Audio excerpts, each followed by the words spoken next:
Buonasera signori, siamo ancora lì, ci siamo rivisti.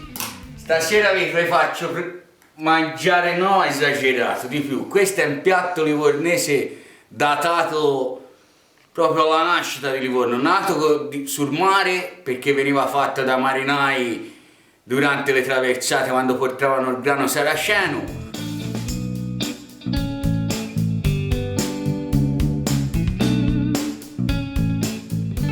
Gli ingredienti sono semplici: cavolo nero, che viene usato solo e esclusivamente in Toscana e nella zona di Livorno particolarmente, perché nelle altre parti non sanno nemmeno cos'è. Fagioli rossi, ho detto, il brodo dei fagioli, poi viene usata il guanciale, la farina di mais, un po' di peperoncino e tutti gli odori, cioè la carota, il sedano, la cipolla, l'aglio, un po' di salvia, che a me mi piace da tutte le parti, non so se l'avete notato, e ci mettiamo anche un po' di concentrato. Questo è un piatto poverissimo.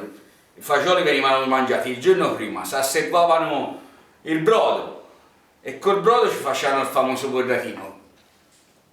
Come ho detto è un piatto povero. Io ho aggiunto il guanciale perché gli dà più sapore. A tempi c'era il guanciale non ce l'avevano nemmeno per dormire il guanciale, sicché vedrai. Allora andiamo subito a fare il battuto con gli odori. Prendiamo una cipollina, queste che vi sto per far vedere, sono gli ingredienti per, diciamo, 4 persone. Pezzettino di sedano, lo scattiviamo dalla parte troppo filamentosa, ne leviamo perché se no la digerite nemmeno con 12 fernette. Ci vuole 3 o 4 ponci di veri buoni. Pezzettino di carota, anche questa qui levatemi un po' di, fatemi me, così. Non la sciacquate troppo, se no ne levate proprio tutte le proprietà alla carota. Tanto quello che non ammazza ingrassa, quindi non vi preoccupate.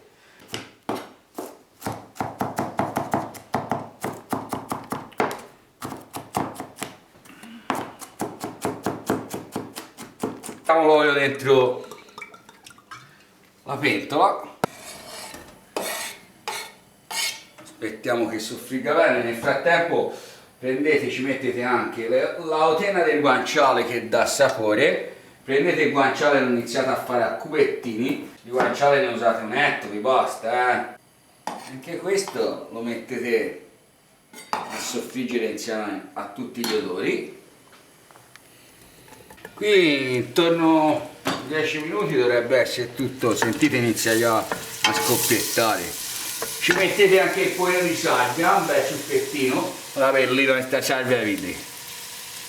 Mi manca la parola. Nel frattempo che soffrigge tutto, voi anticipate, cosa fate? Prendete il cavolo nero, io ve lo faccio vedere tanto, ma ce lo dovete vedere per tutto, se no deve viene la zuppa di cavolo nero. Prendete, diciamo, intorno a un paio di etti, non di più.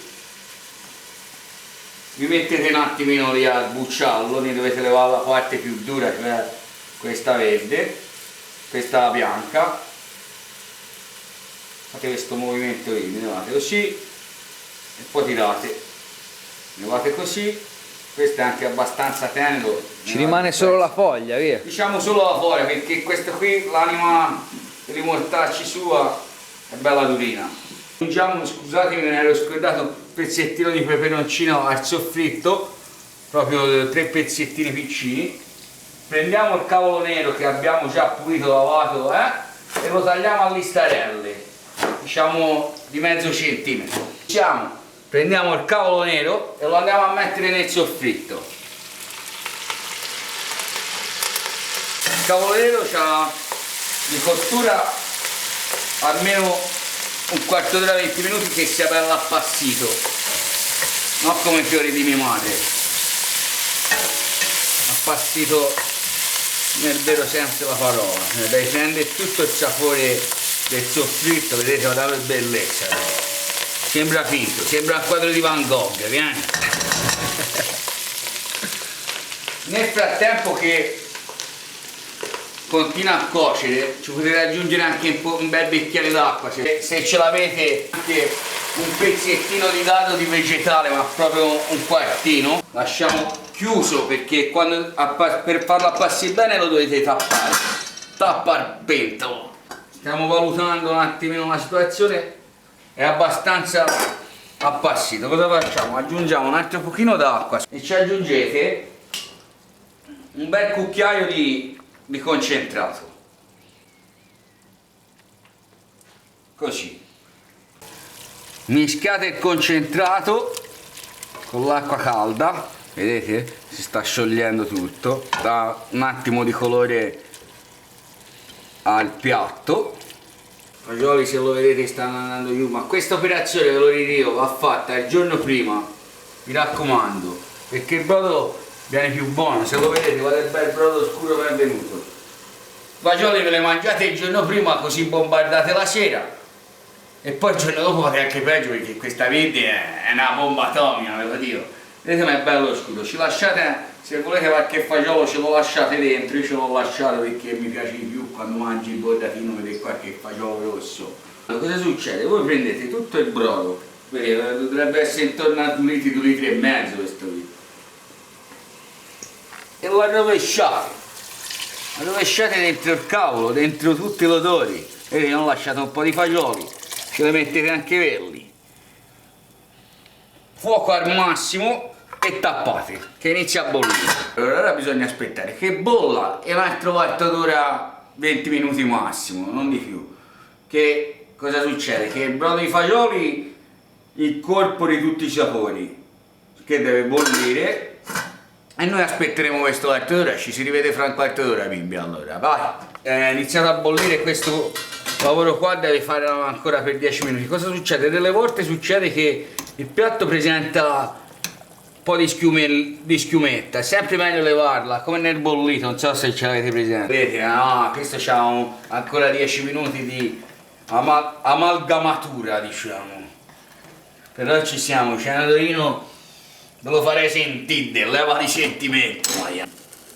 Il sale, mi raccomando, mettetelo alla fine, perché se ci mettete vi diventa un casino, un bordello veramente. Il bordatino è pronto, è passato un quarto d'ora, 20 minuti dopo che ho immesso il brodo di fagioli. Lo vedete, cavolo, si è quasi tutto sfatto, il brodo si è incorporato all'olio del soffritto, è un colore abbastanza scuro. Questo, diciamo, è per una persona. Metteteci tutto, fagioli, brodo, pezzi interi, qua. Che bellezza! Se riuscite a trovarla, le otenne vi consiglierei di levarci come faccio io. Guarda, questa pezzettino di otenna la buttiamo via, la mettiamo al massimo che bolla bene bene. Prendiamo la farina di mais. Per tanto sì di brodo ci vuole poca farina, ve lo dico, non è... basta una bella cucchiaiata. Vedete, non inizia a bollire, cosa faccio? Io immetto un po' di farina gialla, lo vedete voi poi, e nel frattempo continuo a mescolare. Io dico che così va bene, non di più, se no vi viene accagliato di nulla. Continuate a mescolare finché la farina non... Mi raccomando, usate anche la farina istantanea, va bene, di mais, cioè... Vedete? Aggiungo un altro pochino, tanto per far addensare il tutto. Deve venire di una solidità simile al semolino il bordatino, Tanti la fanno, sembrano batufoli, ma non è buono, Man mano che sentite la consistenza con il cucchiaio, voi ne aggiungete, ne levare non si può levare, ma aggiungere sì. Siamo pronti a impiattare tutto.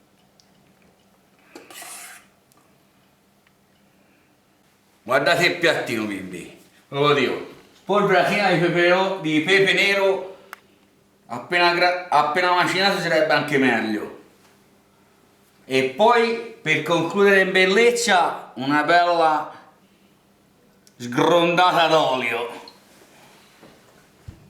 Eccoci qua, il bordatino è pronto. Buon appetito a tutti, ci si vede alla prossima. Mi raccomando, così è.